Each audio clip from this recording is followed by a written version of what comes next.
still hip hop. The day that Frank Ocean came out, my 3-year-old nephew sang "Thinking About You." My eyes don't shed tears, but boy, they ball. When our little Wayne was thinking the most clever line ever about being gay, to put in a rap song, "I'm straight." No Frank Ocean. Hip hop was still a bloody Rubik's Cube where grown men would rather die next to the majority than struggle to connect with their own colors. Hip hop was still hip hop. Today that Frank Ocean came out, Elmo was preparing to literally leave Sesame Street with a bang. Big Bird threw up an Oscar's trash can, thought about all the time he gave Elmo a ride on his back. Unwed women found another reason to say all the good black men are either married, gay, or in jail. The day that Frank Ocean came out, my nephew was walking around the house in heels.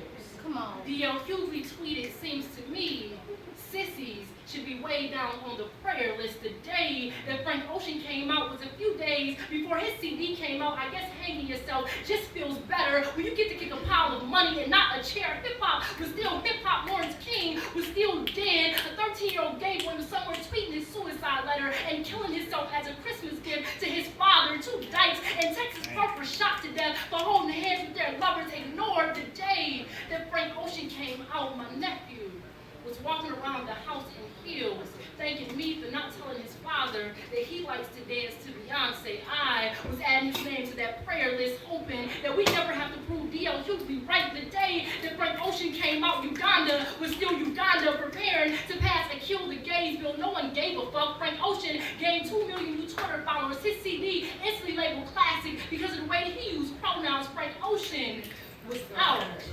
Being gay still wasn't in.